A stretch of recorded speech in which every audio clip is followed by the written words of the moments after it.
poquito respirar. Bien.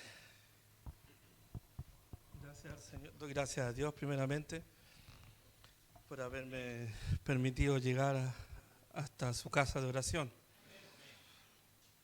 Señor. El sol no quema, muerde. Sí. Así que, pero bien, con la ayuda del Señor ya estamos en este lugar. Abra sus Biblias en el Nuevo Testamento, en la carta a los Filipenses, el libro de Filipenses.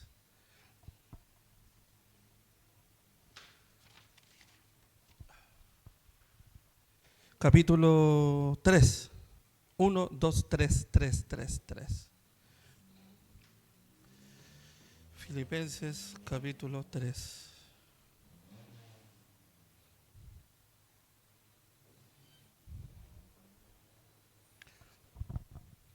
Si la hemos encontrado, nos ponemos, como el Señor nos ha enseñado, ponemos de pies y vamos a dar lectura a la palabra de Dios desde el versículo 17 en adelante.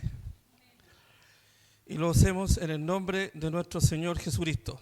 Dice así: hermanos, sed imitadores de mí y mirad a los que así se conducen según el ejemplo que tenéis en vosotros. Porque por ahí andan muchos, de los cuales os dije muchas veces, y aún ahora lo digo llorando, que son enemigos de la cruz de Cristo, el fin de los cuales será perdición, cuyo Dios es el vientre, y cuya gloria es su vergüenza, que solo piensan en lo terrenal. Mas nuestra ciudadanía está en los cielos, de donde también esperamos al Salvador, al Señor Jesucristo, el cual transformará el cuerpo de la humillación nuestra para que sea semejante al cuerpo de la gloria suya, por el poder con el cual también sujetar a sí mismo todas las cosas. Amén. Tome su asiento. En el nombre del Señor Jesucristo. Como nosotros sabemos, el apóstol Pablo fue cuando el Señor lo llama al camino del Evangelio. Él asume su responsabilidad en el ministerio de evangelización, de ser un, bien digo la palabra, evangelista, y sale por diferentes lugares a predicar el Evangelio de nuestro Señor Jesucristo. Dentro de esto, él, como muchas veces a lo mejor lo hemos estudiado, en un lenguaje actual se le llama, él planta iglesias o forma iglesias en diferentes lugares del Asia Menor. A diferencia de los tiempos de ahora, uno para trasladarse de una iglesia a otra, están los medios muy fáciles para hacer, ya sea tomar la locomoción, un colectivo, un taxi, o los hermanos que han tenido o tienen la bendición de un vehículo pueden atravesar grandes distancias en poco tiempo. Pero en este caso el apóstol Pablo le era muy difícil, pues si nos ponemos en su lugar, significaba caminar kilómetros, y muchas veces por lugares áridos, de desierto, lugares secos. Entonces, para él había una preocupación muy grande porque donde él formaba una iglesia, él estaba un tiempo determinado y después salía en su misión de salir predicando el Evangelio. Entonces, él tenía que hacer abandono ese lugar, dejaba a gente en ese lugar para poder que siguieran la misma línea de lo que él había enseñado, de lo que él había entregado. Va a otros lugares por el Asia Menor y así. Pero la preocupación grande de él, que yo me imagino, porque si uno está en el lugar de él, no era tan fácil como, por ejemplo, ya, supongamos un ejemplo actual, ya él formó la iglesia Mantos del Río, por ejemplo mi pastor, ya, Mantos del Río, pero él, el llamamiento de él es evangelista y sale de nuevo, está como 2 o 3 años y sale a otro lugar donde el Señor, el Espíritu de Dios lo lleva y forma otra iglesia. Y así por diferentes lugares. Pero ¿cuál es la preocupación de él? Que lo que él enseñó se siga enseñando de la misma manera. Entonces pongámonos ahora en el lugar de él allá. No era tan fácil, porque viajar de un lugar a otro eran kilómetros de distancia. Y para poder volver a supervisar qué es lo que se estaba haciendo, lo que no se estaba haciendo, qué se estaba predicando, se estaba siguiendo la línea que el apóstol Pablo le había dado para poder seguir esa misma línea, esa misma doctrina, lo que es la pureza del evangelio, obviamente que era muy difícil, si nos ponemos en ese lugar. Dice, hermanos, ser imitadores de mí. ¿En qué sentido es el imitadores de él? ¿Como persona? No. Porque él tenía siempre presente algo, la cruz de Cristo. El sacrificio de Cristo en la cruz. Entonces él imitaba, buscaba todo lo que se produjo ahí en la cruz de Cristo. Cristo viviendo en él. Y eso era lo que los hermanos todos tenían que aprender a vivir, que Cristo viviera en sus vidas dentro de ellos, para poder así seguir un ejemplo, no solamente de palabras, sino que en nuestros hechos ¿cómo se puede decir? Nuestros hechos demuestran quién está dentro de nosotros, quién vive dentro de nosotros. A veces hablamos muchas cosas, pero nuestros hechos no pegan ni juntan con lo que nosotros estamos hablando. A veces nosotros estamos en la casa del Señor, y no, como decían los antiguos, nos faltan las alas, las aureolas. Pero ¿dónde realmente se conoce el cristiano? En primer lugar, en la casa. También en el trabajo, en la calle, ahí. La adoración, ¿dónde comienza la adoración? Cuando uno abre los ojos en la mañana, cuando la misericordia del Señor nos despierta en la mañana y empieza la adoración en nosotros. Empezamos a alabar y bendecir el nombre del Señor. De una u otra manera, no tiene por qué ser igual entre todos. Cada cual a su manera alaba y bendice el nombre del Señor. Algunos van en su trabajo, al salir a su trabajo oran al Señor, ya están adorando. Cuando piden la bendición por tomarse un cafecito, un té en la mañana, ya hay una adoración. Cuando la primera oración uno se baja de la cama, o el primer pensamiento, gracias Señor por lo que tú me has dado la vida, la salud, estoy con mi familia, estoy con mi esposa, con mis hijos, etcétera, ya es adoración. Y la adoración esa se va manifestando durante todo el día. Llegamos a la casa del Señor, ¿y qué es lo que sucede en la casa del Señor? Yo continúo con lo que empecé en la mañana. No se trata de que durante todo el día hice las de Kiko y Caco, llego adelante, allí atrás, hago una oración, me levanto y aquí empieza el nuevo hermano a adorar. No, no sirve eso. Mi adoración es genuina. ¿Dónde? En todas partes, no solamente aquí. Bendito sea el nombre del Señor. Entonces dice, hermanos, ser imitadores de mí.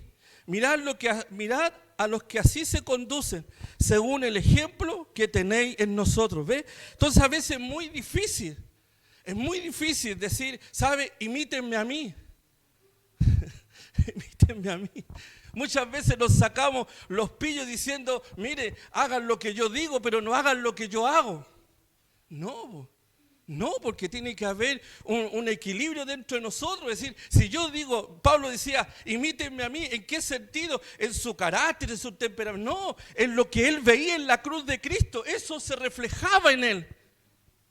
Él no era una persona así que un líder de oficina, no era eso. Era un hombre que salía y salía a codearse con los hermanos y predicaba el evangelio, y donde el Espíritu lo llevaba, ahí predicaba el evangelio de nuestro Señor Jesucristo. Bendito sea el nombre del Señor. Dice, ¿por qué hago este preámbulo? Mire, porque por ahí andan muchos de los cuales os dije muchas veces. No era solamente una primera vez o segunda, muchas veces lo había dicho y ahora lo digo llorando. Ahí me voy a detener un poquito. ¿Por qué dice ahora es llorando? Mire, los enemigos de la cruz de Cristo, si fuera gente que no conoce al Señor, los ateos, filósofos, qué sé yo, tanta gente que hay afuera, que unos religiosos de otra religión que se hacen llamar enemigos de la cruz de Cristo. Porque usted ha visto en las redes sociales que hay hermanos en otros lugares que han salido a predicar y la gente no tiene vergüenza ahora, se para frente a él, le tira una cuestión en la cara, los insulta, los suben y los bajan a garabato. Gente que son, podríamos decir, enemigos de la cruz de Cristo. Pero Pablo no está llorando por ellos. Está llorando porque dentro de la congregación se habían formado o habían brotado estos que son enemigos de la cruz de Cristo. Por eso le hacía yo el preámbulo. Cuando él plantaba iglesia, para él no era tan fácil de ir de aquí al otro extremo de Talca, por así decirlo, para poder supervisar. No, porque eran distancias muy largas para supervisar qué es lo que se estaba predicando, qué es lo que se estaba diciendo con respecto a Jesucristo, al evangelio verdadero. Entonces él llora, no porque la obra de Cristo fuera a ser destruida, no, porque los fundamentos del evangelio ya están puestos y nadie va a destruir. ¿Se acuerda lo que el Señor nos enseñaba hace poco a través de nuestro pastor? El Espíritu de Dios les daba que la iglesia no prevalecerá en el infierno, es decir, el infierno no prevalecerá contra ella. ¿Se acuerda? ¿Qué significa? Aunque el infierno se levante contra la iglesia, no la va a mover porque es la obra de Cristo. Pero ¿quiénes son los que corren peligro? Las ovejas. Las ovejas corren peligro. Entonces el apóstol Pablo, el llanto que él tenía, porque él lo había dicho, muchas veces lo he dicho, muchas veces, que dice, y ahora os lo digo llorando, es decir, con un dolor muy profundo mío. ¿Cuál será ese dolor? Que la propia gente que él conocía se habían convertido, muchos de ellos, enemigos de la cruz de Cristo. Habían cambiado, es decir, habían desvalorizado lo que Cristo había hecho en la cruz. Ya no tenía importancia. Venían los judaicenses, se metían entre medio y les decían que tenían que circuncidarse, y la gente ingenua, para no tener problemas, para no ser perseguidos por los judíos, ¿qué hacían? Se circuncidaban. Pero como no estaba el apóstol Pablo, ahí como supervisor, como el pastor de ellos, obviamente que hacían lo que querían hacer.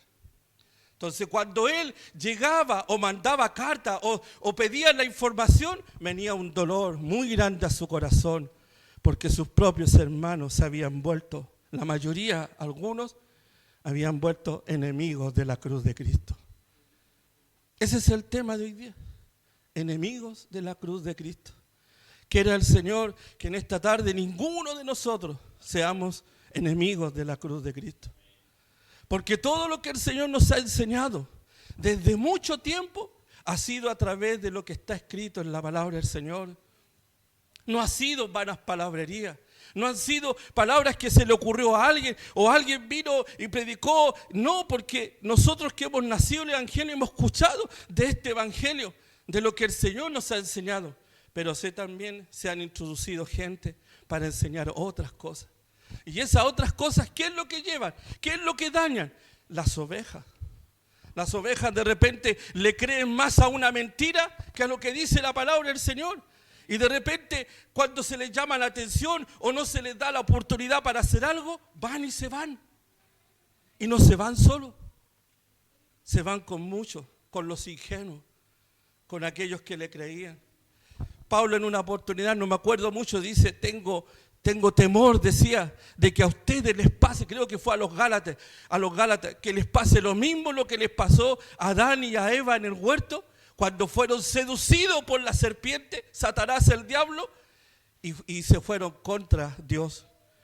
Es decir, le creyeron más a una mentira del diablo que a la verdad de Dios, que lo que había dicho Dios. ¿Y cuál era el mandamiento de Dios? Era el amor, nada más que eso. Cuando él le dijo, de todo árbol que comáis, mira Adán, todo lo que está aquí es tuyo, haz lo que quieras, enseñoréate de esto, todas las cosas, pero de ese de ahí no lo toques, no comas de ese árbol. ¿Y qué actitud era esa? No había un mandamiento como los 10 mandamientos, no estaba la ley. ¿Y qué era eso? Era el amor de un padre para su hijo, nada más que eso. Pero el diablo tergiversó la mente de ellos y les hizo creer que lo que el diablo les estaba manifestando era más valioso que lo que Dios le había dicho. Y dudaron de Dios. Y al dudar de Dios, de su palabra, obviamente que quedaron a despensa de Satanás, el diablo. ¿Se acuerda el mensaje del martes pasado, cuando el Señor me hizo hablar también, bueno, ¿qué decía? Si no interviene Dios en lo que había hecho David, otro destino se había escrito de él. ¿Se acuerda o no? ¿Se acuerda cuando él pecó? Cuando adulteró y la forma que él hizo para poder después eliminar al esposo de Betsabé, a Urías. No se acuerda, pero no importa, ¿ya? Entonces, cuando nosotros nos descuidamos de esta palabra, o como decía el Señor, el Espíritu de Dios a través de nuestra hermana Paola, en la última predicación, si nos desconectamos de la vid verdadera, ¿qué dijo Dios? Jesucristo, sin mí nada podéis hacer. Nada. Si yo me desconecto de la vid verdadera, yo me desconecto de la palabra del Señor, de lo que realmente dice la palabra, lo que el Señor nos enseñó a través de ella, y empiezo a pensar en cuestiones que aparecen en las redes sociales, que este grupo dijo esto, que el grupo dijo, y empiezan en mi cabeza a dar vuelta y al final termino siendo enemigo de la cruz de Cristo. Dice, y ahora os digo llorando que son enemigos de la cruz de Cristo. Y el versículo 19 dice, el fin de los cuales será perdición. ¿Cuál era el llanto? ¿Lo que ellos estaban haciendo? No. ¿Sabe cuál era el llanto del apóstol Pablo? Independientemente de eso, era que ellos tenían un alma que salvar, que eran personas.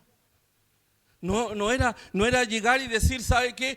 Porque este tiene una opinión diferente a mí, que ojalá que se pierda en el infierno. No. Era un dolor porque eran hermanos que se habían formado en la iglesia, pero se infiltraron en estas doctrinas falsas y los hermanos empezaron a turbarse dentro de sí y empezaron a creer esa mentira. ¿Y cuál era el llanto de él? Que eran sus hermanos, eran las ovejas del redil. Y no podía llegar y él decir, ¿sabe qué? Vayas. Él sabía el fin de ellos. Y el dolor era que tenían un alma que salvar. Bendito sea el Señor. Dice después, llorando engaño, dice, el fin de los cuales será perdición, cuyo Dios, según la Reina Valera, es el vientre. Pero una versión antigua que habla, dice que, lo tenía por aquí anotado, ojalá lo encuentre. Tiene una palabra muy antigua que viene de palabra cavidad. Y cavidad es algo sin sustancia, algo vacío. Entonces dice, los enemigos al fin de los cuales, dice, cuyo Dios es sus propios deseos, que son vacíos, eran mucho más importantes. Es decir, su glotonería, todo lo que ellos pensaban era solamente carnalidad, todos esos pensamientos.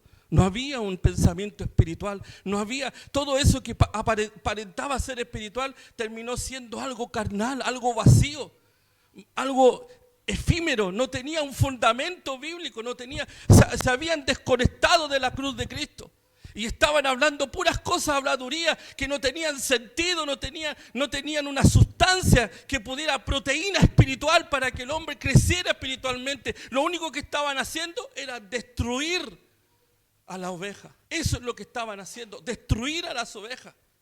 Y eso es lo que Pablo da a conocer. Por eso que dice que el fin de ellos era la perdición. Dice, y cuya gloria es su vergüenza, y vergüenza es su pecado. Se gloriaban de su pecado. Mire, hoy en día a lo bueno le llaman malo y a lo malo le llaman bueno. Y están orgullosos de sus pecados. Se sienten orgullosos, hacen esto, les da lo mismo. Mire, hoy día yo cuando salí a trabajar, yo tengo entendido que si yo tengo la luz verde para cruzar y viene un auto y va a doblar, la prioridad es mía. Pero se enojan ellos, pues, y echan el auto encima. Están así, están enojados, andan idiotas. Bendito sea el nombre del Señor. Dice, cuyo Dios y cuya gloria es su vergüenza, que solo piensan en las cosas terrenales. Pero dice, para terminar este punto, dice la palabra del Señor, no os afanéis pues diciendo o planeando qué comeremos, qué beberemos, qué vestiremos, qué comer, qué vestir. Los gentiles buscan todas estas cosas, pero Él nos dice, más buscar primeramente el reino de Dios y su justicia, y todas estas cosas os serán añadidas. Y muchas veces esto se presenta de otra manera. Se le dice a la gente, venga, que el Señor la va a sanar, venga, que el Señor le va a arreglar su trabajo, venga, que... Y no es ese el fundamento del Evangelio. El Evangelio vino a nuestras vidas para salvarnos hacia donde íbamos, a la perdición. Por eso que Pablo dice, advierte que son enemigos de la cruz de Cristo, porque se les olvidó lo que Cristo hizo en la cruz, porque en ese lugar, ¿quién debería estar? Nosotros. Nosotros éramos los culpables, el ser humano era el culpable, sea hombre, sea mujer, sea niño, el ser humano, la raza humana era culpable de eso. Pero Jesucristo tomó el lugar de nosotros y a ellos se les olvidó eso. Ahora son autosuficientes, ahora no dependen de Dios, no dependemos del Señor, ahora dependemos de nuestro intelecto, dependemos de nuestro trabajo, dependemos de cuánto gano, dependemos de dónde yo estudié y muchas cosas, y nos olvidamos de lo que Dios ha hecho con nosotros. Se nos olvida que somos dependientes del Señor, que lo que somos es misericordia del Señor, que si estamos en este lugar es misericordia del Señor. Si el Señor salió a nuestro camino y nos hizo conocer el misterio del Evangelio de Jesucristo, es misericordia del Señor, no por nuestros hechos, no por lo que yo haya hecho. Puede yo haber hecho muchas cosas buenas, pero no me hacía merecedor de la salvación, porque Él vino a mi vida, Él vino a nosotros. Y esta gente, como dice el apóstol Pablo, se les olvidó todas estas cosas. A lo mejor eran cosas muy pequeñas, a lo mejor sin mucha importancia, pero tenían una importancia para Él, porque en la cruz de Cristo yo veo lo que Él hizo por mí, por mí. Como decía hace tiempo un joven que se paró en este lugar, no sé si fue al principio de año, en una reunión de juventud, dijo, mi currículum no califica para esto. ¿Se acuerda? El año pasado fue. Gracias, hermano. Dijo, mi currículum. ¿Puede alguien pararse y decir, ¿sabe qué? Yo sí merecía la salvación? Nadie. Yo estoy capacitado para ser salvo, ¿sabe que yo he hecho cosas tan buenas que yo sí merezco estar ahí? No. Si dice que desde la raíz, todo lo que hay en nosotros, todo está malo. Todo está malo. Y si algo bueno, sale algo bueno de mí, una luz, es porque Cristo está en mí, reflejándose a través de mí. Es lo que nos enseñaba el Señor a través de la vid verdadera, a través de nuestra hermana. Es Cristo formándose en nosotros. Y eso lo ha decidido el Señor, no lo decidí yo, no lo decidimos nosotros. Él nos empezó a formar y nos está formando día tras día. Y día tras día nos va enderezando, nos va podando, nos va sacando lo malo. Porque tenemos que ser semejante ¿a quién? A Cristo. Él es el que está dentro de nosotros, es el reflejo de nosotros. Por eso que los enemigos de la cruz de Cristo pensaban que sus capacidades podían hacer. Por eso que el llanto, por eso la tristeza, porque eran sus propios hermanos que se habían envenenado con estos tipos de doctrina introducidas por los falsos maestros. Bendito sea el nombre del Señor. Y Pablo dice que da a entender que ellos solamente buscan las cosas terrenales, que solo piensan en lo terrenal. Y antes de seguir adelante, mire, se acerca fin de año, ¿correcto? Se acerca fin de año. Viene la Navidad, y la Navidad para muchos se transformó todo una cuestión de comercio, ¿cierto? Puro comercio. Que estoy pidiendo esto, que me gustaría esto, papá, yo quiero esto, mamá, yo quiero esto, yo quiero este otro, me gustaría ahora no un computador, quiero un mega computador, ahora no quiero una bicicleta, quiero la mega bicicleta, ya no quiero un vestido, quiero el vestido, ojalá en la tienda no sé cuántito, cosa que cuando yo salga y me pueda ver entre mi amiga diga, mira dónde compraste tú, no, extraordinario. Los enemigos de la cruz de Cristo piensan en las cosas terrenales, en las cosas carnales. Viven pensando, ¿qué voy a hacer mañana? ¿Qué va a ser mi vida en 10 años más? ¿Qué va a ser mi vida? ¿Qué va a pasar con el país en 5 años más? ¿Qué va a pasar este 17? ¿Qué va a pasar con esta decisión que se va a tomar? Y vivimos con eso, vivimos pendientes de las redes sociales a ver qué va a pasar y se nos olvida lo que hizo Cristo en la cruz. Que sus promesas son para nosotros. Por la fe en Jesucristo, la fe. ¿Y qué creemos? En sus promesas. ¿Qué dice ahí? Tener ánimo, yo soy, no temáis, no tengas miedo, no tengamos miedo. No tengamos miedo. Si el Señor, si nosotros tomamos una actitud humilde, como la tomó David, cuando fue confrontado con el profeta Natán y dijo, he pecado, he hecho lo malo. Y Dios más encima dice, tengo un hombre conforme a mi corazón. ¿Y por qué? ¿Cuál era esa característica? ¿Qué es lo que era el meollo de eso? Porque era un hombre humilde, era un hombre que reconocía, a pesar que era el rey, pero reconoció su condición y que dependía de Dios y que si se soltaba de Dios iba a cometer muchos y muchos y muchos errores más. Bendito sea el nombre del Señor. Por eso que la humildad, cuando uno es quebrantado, cuando uno va a la planta del Señor en un corazón quebrantado, Dios nos perdona. El Señor nos enseñaba en otro día a través del Espíritu de Dios, a través de la esposa del hermano Briceño, nos enseñaba, decía que Él tiene el poder para perdonarnos. Él puede perdonar hasta el pecado más negro, puede perdonarnos, siempre y cuando yo vaya ante Él con un corazón contrito y humillado, con un corazón quebrantado. Por eso que Pablo sentía ese dolor, porque veía que se habían puesto altaneros, ya no eran humildes como eran al principio, ya no eran esos hombres sencillos, esos hombres serviciales, sino que ya eran hombres con una cierta categoría, ya vestían a lo mejor con corbata, a lo mejor ya tenían una profesión, eran unos simples borrachos en la calle, en el mundo, y ahora el Señor les enseñó a ser ovejas, realmente personas, pero se les olvidó lo que hizo Cristo en la cruz por ellos. Y a muchos nos ha pasado lo mismo, hermano. Me incluyo, hermano. Si yo, mire, una vez conversaba con un hermano, ¿sabe dónde yo conocí la fama y conocí el mundo? En la iglesia, hermano. En la música. Mi esposa es testigo, mis hijos, pararse frente a un coro de 100 personas, 200 personas, 600 personas. ¿Cree que es muy fácil?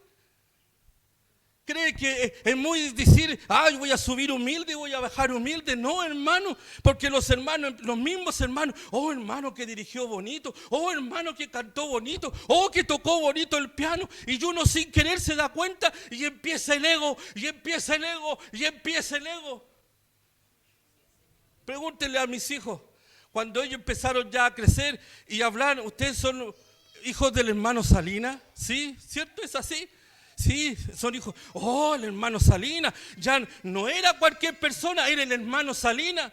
¿Usted cree que eso es muy gracioso para uno? Cuando uno ahora conoce lo que significa realmente ser enemigos de la cruz de Cristo, nos transformamos, queremos ser reconocidos por la gente de este mundo, por los líderes religiosos. ¿Y qué dice el Señor de nosotros? ¿Qué dice el Señor de nosotros? Bendito sea el nombre del Señor. Y para ir terminando, dice, y ahí dice el apóstol Pablo, mas nuestra ciudadanía, el versículo 20, está en los cielos, de donde también esperamos al Salvador, el Señor Jesucristo, el cual transformará el cuerpo de humillación nuestra para que sea semejante al cuerpo de la gloria suya, por el poder con el cual también sujetar a sí mismo todas las cosas. ¿Dónde tenía él su mirada? En las cosas celestiales. ¿De dónde viene el socorro? De ahí arriba. ¿De dónde viene? De Jesucristo, de sus promesas. Si él, hermano, no miente, él va a permanecer fiel siempre. Hermanos míos, siempre va a estar fiel el Señor al lado de nosotros. Hace tiempo atrás, creo que el hermano Cristian leyó un devocional, no me acuerdo el salmo, aunque los montes se derritieran, aunque se quedaran planos, todo eso, supongamos que la cordillera se decidiera abajo, viniera un terremoto, el mar se saliera, con todo yo tengo que estar contento, nos decía el Señor, alegre, porque mi confianza está en Dios, porque Él ha sido con nosotros siempre y seguirá con nosotros. Puede que yo me caiga, puede que yo cometa un error, porque somos humanos, no hay nadie perfecto, no hay nadie que pueda decir, oh, si yo no cometo errores, no peco. No, si todos pecamos, hermano, todos cometemos errores. Hoy día, todo el día estuvo sanita su mente, todo el día estuvo así blanquita, que yo andaba así, ay Señor, qué bendito, ay Señor, no hermano. En algún momento tiene que haberse cruzado alguien, hasta el gato, córrete, va. Y ya ahí cuando entra la ira, el enojo, ya pequé, ya hice lo malo. Ya estando en este cuerpo estoy pecando. Que el gato, que la mamá, que esto, que mi papá, que esto, y tantas cosas. Entonces somos pecadores. Pero Pablo nos enseña, el Espíritu de Dios a través de Pablo, que nuestra ciudadanía está en el cielo del sol más allá. Mire, Filipenses o los Filipos eran una colonia dentro del Imperio Romano. Y él les está diciendo a los filipenses, ustedes son una colonia, no es su tierra natal. Ustedes tienen que levantar su cabeza, porque en algún momento ustedes a lo mejor van a ser una ciudad, no van a ser esclavos más de esto. Nosotros es lo mismo. Nosotros somos pasajeros en este lugar, somos pasajeros, no podemos crear nidos en este lugar porque nuestra ciudadanía está en el cielo más allá. ¿Cuántas veces hemos escuchado que viene el Señor? Sí, viene el Señor, viene por nuestra vida, puede venir en forma individual o puede venir como siempre se nos ha enseñado, que puede venir un arrebatamiento, puede irse en masa o puede venir por cada uno de nosotros. ¿Vamos a tener miedo ante eso? ¿Vamos a tener miedo ante eso? Si nuestra ciudadanía está en el cielo, de allá viene todo lo que nosotros necesitamos. Por eso que el apóstol Pablo tenía esa convicción. Dice, nuestra ciudadanía está en los cielos, de donde también esperamos ¿a quién? Al Salvador, el Señor Jesucristo, el cual transformará este cuerpo de pecado. Cuando ya todo esto se termine, en la resurrección Él podrá cambiar todo esto mortal se transformará en inmortal y todo esto corrupto en incorrupción. Esa era la fe que él estaba impregnando a los filipenses. ¿Para qué? Para que no pudieran dar el brazo a torcer a esos que eran enemigos de la cruz de Cristo, que estaban ahí mismo, entre ellos mismos. Bendito sea el nombre del Señor.